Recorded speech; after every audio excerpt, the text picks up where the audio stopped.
Hello everyone, welcome back to my channel. My name is Akanksha और आज हम लोग डिस्कस करेंगे सर्कुलेटरी सिस्टम के types and evolution of heart. Okay, vertebrates में इवोल्यूशन कैसे हुआ है हार्ट का वो देखेंगे और सर्कुलेटरी सिस्टम कितने तरह के होते हैं वो देखेंगे। सो सर्कुलेटरी सिस्टम दो तरह के होते हैं, open circulatory system and closed circulatory system. Open circulatory system में भी हार्ट प्रेजेंट होता है और क्लोज्ड में भी, क्योंकि heart is a pumping organ. Okay, तो ओपन सर्कुलेटरी सिस्टम में हार्ट से जो ब्लड रिलीज होता है, निकलता है, पंप होता है, किस तरह का blood? Oxygenated blood. Oxygenated blood जब आता है यहाँ पे, तो यहाँ पे क्या होता है? प्रेशर हाई होता है। प्रेशर हाई क्यों होगा? क्योंकि पंपिंग हो रही है हार्ट से, तो ऑब्वियस है कि प्रेशर हाई होगा। और ये एक स्पेस होता है जहाँ पे टिश्यूज़ प्रेजेंट होते हैं, जिसे साइनसेस कहा जाता है।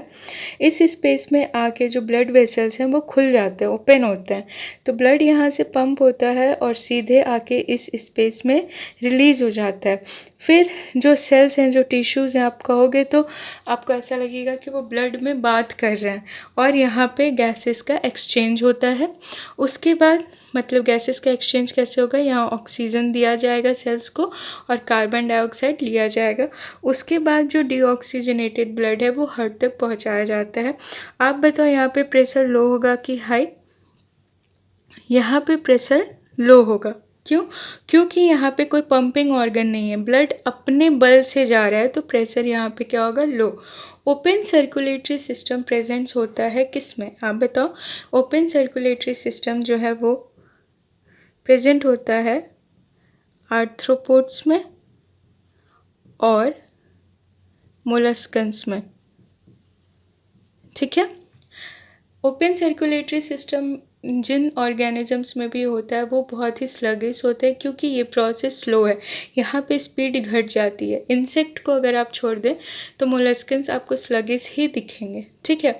ओपन में क्या होता है? यहाँ पे ऑक्सीजनेटेड ब्लड और डीऑक्सीजनेटेड ब्लड का मिक्सिंग हो रहा है ना, क्योंकि दोनों एक ही जगह पे हैं। तो यहाँ पे हम कहेंगे कि mixing of oxygenated and deoxygenated blood occur। ठीक। ओपन वेसल्स प्रेजेंट हैं, ये आप एक पॉइंट लिख सकते हो कि ओपन वेसल्स प्रेजेंट। ठीक है। और प्रेशर लॉस्ट होता है कहाँ पे? टिश्यू लेवल पे। प्रेशर हाई अगर आप कहोगे तो किधर होगा? इस साइड, और लो होगा इस साइड। तो ओपन समझ में आ गया। क्लोज्ड सर्कुलेटरी सिस्टम प्रेजेंट होता है वर्टिब्रेट्स में और एनिलिड्स में। ठीक है। तो क्लोज्ड जो सर्कुलेटरी सिस्टम है उसमें आप डायग्राम में देख सकते हो कि जो ब्लड आ रहा है हार्ट से ऑक्सीजनेटेड, और जो टिश्यू लेवल पे है, टिश्यू लेवल पे जो ब्लड है वो मिक्स नहीं हो रहा है, अलग अलग, यहाँ पे कोई बेदिंग नहीं हो रही है। तो ऑक्सीजनेटेड ब्लड आता है और यहाँ पे जो टिश्यूज़ है, टिश्यू से एक्सचेंज होता है, गैसेस का ऑक्सीजन दिया जाता है और कार्बन डाइऑक्साइड लिया जाता है। ठीक है। और फिर डीऑक्सीजनेटेड ब्लड हार्ट तक पहुंचा दिया जाता है। यहाँ पे प्रेशर लॉस्ट नहीं होता है। क्यों? क्योंकि यहाँ पे कोई फ्री एंडिंग नहीं है, तो through out the circulation pressure maintain रहता है। यहाँ पे आप और क्या कह सकते हो? No mixing of blood. No mixing of blood, दोनों तरह के ब्लड का कोई मिक्सिंग नहीं होता है। तो क्लोज्ड वेस्कुलर सिस्टम या क्लोज्ड सर्कुलेटरी सिस्टम जो है वो हमें किसमें, कौन कौन से ऑर्गेनिज्म में देखने को मिलता है? Annelids and chordates. ठीक है। Annelids and chordates. ओके, इसमें कोई क्लोज्ड वेसल्स नहीं है। तो सर्कुलेटरी सिस्टम दो तरह के होते हैं, ओपन एंड क्लोज्ड। आप डायग्राम देख सकते हो, समझ सकते हो, इसमें कोई, और ये अगर एग्ज़ाम में आएगा तो 2 मार्क्स के लिए आएगा, इससे ज़्यादा नहीं आएगा। ओके, तो हम लोग डिस्कस करते हैं कि वर्टिब्रेट ग्रुप में सर्कुलेटरी सिस्टम का इवोल्यूशन कैसे हुआ। तो वर्टिब्रेट्स में आते हैं सबसे पहले, जो सबसे लोवेस्ट हैं वो हैं फिश। तो फिश में क्या होता है? फिश में होता है सिंगल सर्किट या single circulation, single circuit circulation. और हार्ट कैसा होता है? हार्ट होता है टू चैम्बर्ड।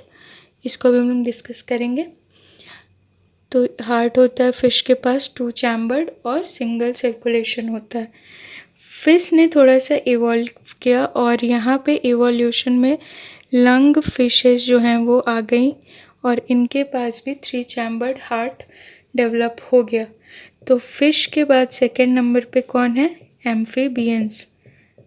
एम्फीबियंस में डबल सर्किट सर्कुलेशन तो है, लेकिन ये पार्शियली डबल सर्किट सर्कुलेशन होता है, इसको फुल डबल सर्किट सर्कुलेशन नहीं कहते हैं। और हार्ट होता है थ्री चैम्बर्ड। हार्ट कैसा होता है? Three chambered. यहाँ पे क्या होगा? एक ऑरिकल होगा, वन ऑरिकल और वन वेंट्रिकल। ठीक है। एम्फीबियंस में क्या होता है? टू ऑरिकल और वन वेंट्रिकल, थ्री चैम्बर्ड हुआ। ठीक है। फिर हार्ट का एवोल्यूशन होता है और रेप्टाइल्स में हमें थ्री चैम्बर्ड हार्ट देखने को मिलता है और क्रोकोडाइल में ऑलमोस्ट फोर चैम्बर्ड होता है जो पार्शियली बाइफर्केशन होता है। तो रेप्टाइल्स में भी आपको क्या देखने को मिलेगा? Three chambered heart, double circulation, partially double circulation. ठीक है। अब रेप्टाइल्स से दो लीनिएज निकलती है। किसका? यह आपने इवोल्यूशन में पढ़ा होगा, बर्ड्स का और मैमल्स का। ठीक है। तो रेप्टाइल्स में थ्री चैम्बर्ड हार्ट होते हैं और यहाँ पे आपका एक्सेप्शन कौन है? क्रोकोडाइल। क्रोकोडाइल में फोर चैम्बर्ड हार्ट प्रेजेंट होता है। ठीक है। तो बर्ड और मैमल्स, रेप्टाइल से कौन इवॉल्व हुए हैं? बर्ड और मैमल्स। और दोनों में क्या है? फोर चैम्बर्ड हार्ट है और दोनों में ही क्या होता है? डबल सर्कुलेशन होता है। तो दोनों में है फोर चैम्बर्ड हार्ट और दोनों में है डबल सर्कुलेशन। ठीक है। और ये कंप्लीट डबल सर्कुलेशन होता है, यहाँ पे कोई पार्शियलिटी नहीं होती है। क्लियर? तो फिश में आपको याद रखना है कि एक ऑरिकल, एक वेंट्रिकल है, दो चैम्बर्ड हार्ट है, सिंगल सर्किट सर्कुलेशन है। लंग फिशेस एम्फीबियंस की तरह ही होते हैं जिनमें डबल सर्किट सर्कुलेशन होता है बट पार्शियल होता है। थ्री चैम्बर्ड हार्ट होता है, दो ऑरिकल होते हैं, एक वेंट्रिकल होता है। फिर इवॉल्व करके रेप्टाइल्स में थ्री चैम्बर्ड हार्ट है, डबल सर्कुलेशन है। एक्सेप्शन है क्रोकोडाइल जिसमें फोर चैम्बर्ड हार्ट है। रेप्टाइल से इवॉल्व करते बर्ड्स और मैमल्स, बर्ड और मैमल में फोर चैम्बर्ड हार्ट है। ओके। सो हम लोग डिस्कस करते हैं सबसे पहले single circuit circulation which is present in the fish. ठीक है। तो फिश में आपने देखा कि टू चैम्बर्ड हार्ट थे। तो टू चैम्बर्ड हार्ट में एक ऑरिकल और एक वेंट्रिकल। ठीक है। और ये यहाँ पे प्रेजेंट है गिल। गिल क्या काम करेगा? ऑक्सीजन ऐड करेगा ब्लड में। मतलब यहाँ पे क्या होता है? गैसेस एक्सचेंज होता है। ठीक है। ये क्या है? ये कैपिलरीज का नेटवर्क है जो सेल्स में गैसेस एक्सचेंज करवाता है। ठीक है। तो गिल्स से कैसे ब्लड निकलते हैं? गिल्स से ऑक्सीजनेटेड ब्लड निकलते हैं। Oxygenated blood. अब यहाँ पे क्या होता है कि प्रेशर लो होता है क्योंकि गिल्स में एक्सचेंज हो रहा है ना, तो यहाँ टाइम लगता है और यहाँ पे पंपिंग तो हो रही नहीं है। हार्ट से सीधे अगर आता सेल तक तो प्रेशर हाई होता है, लेकिन हार्ट और सेल के बीच में क्या आ जा रहा है? गिल, जिसके वजह से प्रेशर लो हो जाता है। ठीक है। तो वो सर्कुलेटरी सिस्टम का पार्ट, जो ऑक्सीजनेटेड ब्लड कैरी करता है to the body, to the cells या टू द बॉडी, तो हम उस पार्ट को, मतलब यहाँ से लेके यहाँ तक का जो पार्ट है, यहाँ से लेके यहाँ तक का जो पार्ट है, यहाँ से भी नहीं हम कहेंगे, यहाँ से लेके हार्ट से रिलीज़ हुआ, वहाँ से लेके सेल तक पहुंचा, उस पार्ट को, उस वेन्स आर्टरीज को कलेक्टिवली क्या कहा जाता है? Systemic circulation. ठीक है, पूरे बॉडी सिस्टम तक जो ब्लड पहुंचा रहा है उसको हम लोग क्या कहेंगे? Systemic circulation. ओके, देन यहाँ पे होगा गैसेस एक्सचेंज, ऑक्सीजन सेल को दिया जाएगा, कार्बन डाइऑक्साइड लिया जाएगा, और यहाँ पे कैसा ब्लड होगा? D oxygenated. अब डीऑक्सीजनेटेड ब्लड को पहुंचाया जाएगा गिल में फिर से ऑक्सीजनेटेड करने के लिए। तो यहाँ पे 2 चैम्बर्ड हार्ट से ये मूव करेगा। अब बताओ यहाँ पे प्रेशर हाई होगा कि लो होगा? आप कमेंट में बताइएगा। यहाँ पे प्रेशर हाई होगा। ठीक है, मैंने बता ही दिया। यहाँ पे प्रेशर क्या होगा? हाई होगा। क्लियर? सिंपल है। आपको आप इसका डायग्राम बना लें या स्क्रीनशॉट ले लें। सो सेकेंड देखते हैं double circuit circulation in amphibians. Okay, तो यहाँ पे आप देख रहे हो कि ये है वेंट्रिकल, ये वाला पार्ट, ये है लेफ्ट ऑरिकल, और ये क्या है? ये है राइट ऑरिकल। ठीक है, तो हार्ट कैसा है? 3 चैम्बर्ड हार्ट है, और यहाँ पे डबल सर्कुलेशन होता है। ओके, लेकिन यहाँ पे मिक्सिंग ऑफ ब्लड भी होता है। सेल से स्टार्ट करते हैं।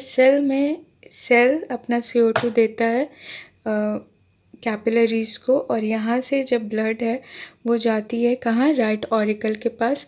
राइट ऑरिकल से जो डीऑक्सीजनेटेड ब्लड है वो हार्ट में जाता है। ठीक है, और यहाँ से फिर ये जाएगा लंग के पास जाएगा, क्या होने? फिल्टर होने। लंग के पास ये जाएगा फिल्टर होने के लिए, मतलब यहाँ पे ऑक्सीजन ऐड किया जाएगा। अब ये ऑक्सीजनेटेड ब्लड लेफ्ट ऑरिकल से होते हुए वापस वेंट्रिकल में आएगा।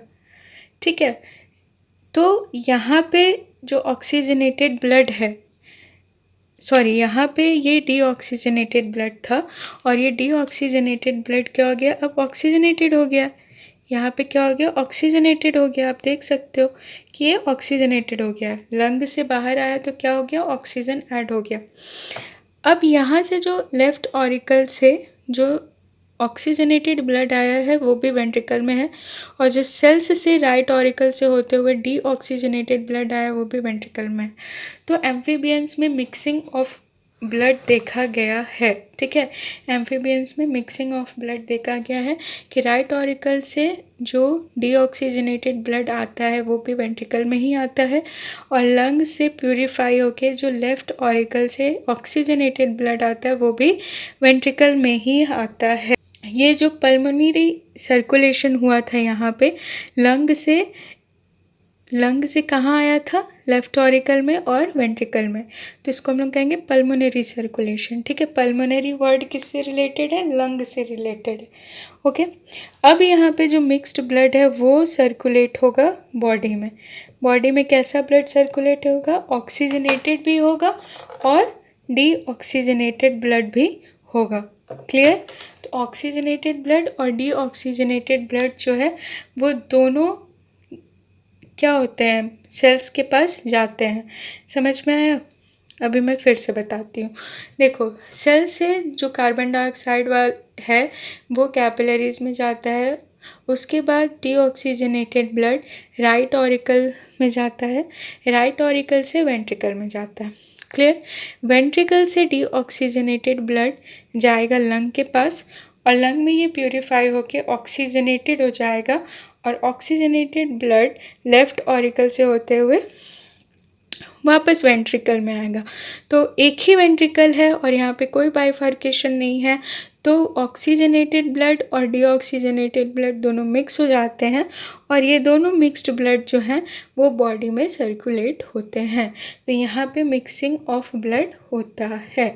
ठीक है, तो नेचर ने प्रेशर वाला इशू तो सॉल्व कर लिया। ऑक्सीजनेटेड ब्लड भी प्रेशर के थ्रू ही बॉडी में जा रहा है, मतलब जो मिक्स्ड ब्लड है वो प्रेशर के थ्रू ही बॉडी में जा रहा है। तो यहाँ पे प्रेशर का इशू तो नहीं है, बट यहाँ पे मिक्सिंग स्टार्ट हो गई। तो मिक्सिंग को रोकने के लिए क्या किया गया? कंपार्टमेंट बनाया गया वेंट्रिकल में। ओके, सो थर्ड जब हम लोग देखेंगे रेप्टाइल्स में तो यहाँ पे पार्शियल चैम्बर्ड क्रिएट होता है रेप्टाइल्स में, और जब हम लोग मैमल देखेंगे तो वहाँ पे कंप्लीट वेंट्रिकल बाइफर्केट रहता है। सो नेक्स्ट हम लोग देखते हैं डबल सर्किट सर्कुलेशन, जो कि रेप्टाइल्स में प्रेजेंट होता है। और आप बताओ रेप्टाइल्स में कितने चैम्बर्ड हार्ट होते हैं? 3 चैम्बर्ड हार्ट, ठीक है, एक्सेप्ट क्रोकोडाइल। ओके, सो डीऑक्सीजनेटेड ब्लड, जो कि सेल से कार्बन डाइऑक्साइड लिया है, डीऑक्सीजनेटेड ब्लड राइट ऑरिकल से होते हुए वेंट्रिकल में जाएगा। और आप ये वेंट्रिकल देख सकते हो कि बाइफर्केट हुआ है, लेकिन कम्प्लीटली नहीं हुआ है। बाइफर्केट हुआ है किसके हेल्प से? इसको हम लोग सेप्टम कहेंगे, सेप्टम के हेल्प से। तो डीऑक्सीजनेटेड ब्लड आता है राइट ऑरिकल में और इस वेंट्रिकल में, और वेंट्रिकल से फिर आउटा से होते हुए जाता है लंग के पास। यहाँ पे होता है गैसियस एक्सचेंज, जहाँ पे O2 लिया जाता है, CO2 देता है लंग को। फिर ऑक्सीजनेटेड ब्लड लेफ्ट ऑरिकल से होते हुए वेंट्रिकल में आता है, ठीक। क्योंकि यहाँ पे पूरा सेप्टम वेंट्रिकल को डिवाइड नहीं किया है, तो लिटिल मिक्सिंग पॉसिबल है, बहुत ही 1 to 2%। डीऑक्सीजनेटेड ब्लड भी ऑक्सीजनेटेड ब्लड के साथ बॉडी तक पहुंचाया जाता है, ठीक है। तो रेप्टाइल्स में लिटिल मिक्सिंग ऑफ ब्लड होता है, कंप्लीट मिक्सिंग नहीं होता है। 3 चैम्बर्ड हार्ट होते हैं, जिसमें से 2 ऑरिकल है और 1 वेंट्रिकल है, और वेंट्रिकल पार्शियली सेप्टेट होता है। सो 4th नंबर पे हम लोग डिस्कस करते हैं double circuit circulation in mammals and birds. Okay, तो ये है 4 चैम्बर्ड हार्ट। 4 चैम्बर्ड हार्ट होता है, जिसमें 2 वेंट्रिकल होते हैं और 2 ऑरिकल होते हैं, ठीक है। राइट ऑरिकल, लेफ्ट ऑरिकल, ये वाला, ये राइट ऑरिकल है, ये लेफ्ट ऑरिकल है, और ये राइट वेंट्रिकल है और लेफ्ट वेंट्रिकल है, ठीक है। नेक्स्ट क्लास में जब हम लोग स्ट्रक्चर ऑफ हार्ट पढ़ेंगे तो आपको बहुत ही ईजिली समझ आ जाएगा हार्ट का डायग्राम, और कितने अच्छे से ब्यूटीफुली नेचर ने हार्ट को बनाया है और उसका फंक्शन कितना इम्पोर्टेंट है वो भी डिस्कस किया जाएगा, ठीक है। अभी ये देखते हैं कि डीऑक्सीजनेटेड ब्लड राइट ऑरिकल से होते हुए, अभी ये राइट ऑरिकल में कौन सा वेन लेके आता है? वेना केवा इसको बोलते हैं, ठीक है।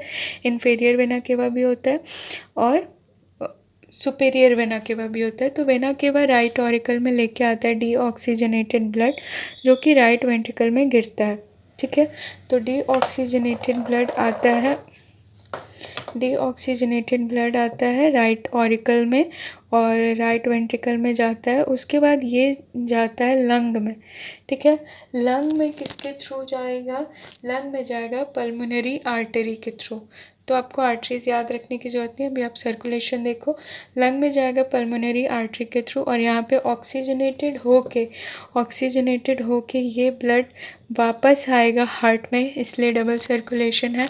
वापस हार्ट में आएगा थ्रू लेफ्ट ऑरिकल और एंटर करेगा लेफ्ट वेंट्रिकल में, और लेफ्ट वेंट्रिकल में एंटर करके ये फिर आउटा से होते हुए बॉडी में जाएगा, ठीक है। तो अगर आप इसका पाथवे बनाना चाहोगे तो कैसा बनाओगे?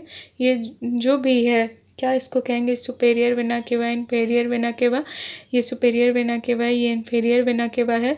वहाँ से डीऑक्सीजनेटेड ब्लड आता है राइट वेंट्रिकल में, पहले राइट ऑरिकल में, फिर राइट वेंट्रिकल में। राइट वेंट्रिकल से ब्लड पल्मोनरी आर्टरीज के हेल्प से लंग तक पहुंचता है, जहाँ पे गैसेस का एक्सचेंज होता है। ऑक्सीजनेटेड ब्लड जो वेन है उससे कहाँ आता है? लेफ्ट ऑरिकल में। लेफ्ट ऑरिकल से फिर ये जाता है लेफ्ट वेंट्रिकल में, और लेफ्ट वेंट्रिकल से ऑक्सीजनेटेड ब्लड आउटा के हेल्प से पूरे बॉडी में मूव करता है, ठीक है। तो ये हो गया मैमल्स और बर्ड में इस तरह का सर्कुलेशन देखा जाता है। यहाँ पे आपको कोई भी मिक्सिंग दिख रही है? नहीं। तो यहाँ पे जो सेप्टम है ये कंप्लीट सेप्टम प्रेजेंट होता है, जिसके वजह से मिक्सिंग ऑफ ब्लड नहीं देखा गया है। सो बर्ड्स और मैमल्स के हार्ट में क्या डिफरेंसेस है? बर्ड का जो हार्ट होता है वो लार्जर होता है in the size, because nature में उसे बहुत ज़्यादा एनर्जी की आवश्यकता होती है, वो बहुत ज़्यादा एक्टिव ऑर्गेनिजम्स होते हैं, इसलिए उनका जो हार्ट का साइज़ है वो ज़्यादा होता है, थोड़ा सा कॉनिकल होता है। और दूसरा चीज़ कि जो ये सिस्टमिक सर्कुलेशन है, ये एक्चुअली ये डायग्राम पर्टिकुलरली मैमल्स का है, ठीक है। तो जो सिस्टमिक सर्कुलेशन है आप देख सकते हो, ये लेफ़्ट साइड होता है, ये जो सिस्टमिक सर्कुलेशन है ये लेफ़्ट साइड होता है, वेयर एज बर्ड्स में क्या होता है, ये राइट साइड की तरफ होता है, ठीक है। इतना ही डिफरेंस है। So that's it for today people. If you like the concepts, like क्या करना है, अगर समझ आ रहा है कॉन्सेप्ट्स तो प्लीज़ अपने फ्रेंड्स के साथ शेयर करिए और चैनल को सब्सक्राइब करिए अगर आप न्यू हैं तो। और अगर कोई भी डाउट होता है तो प्लीज़ कमेंट सेक्शन में बताइए, ठीक है। So thank you for watching.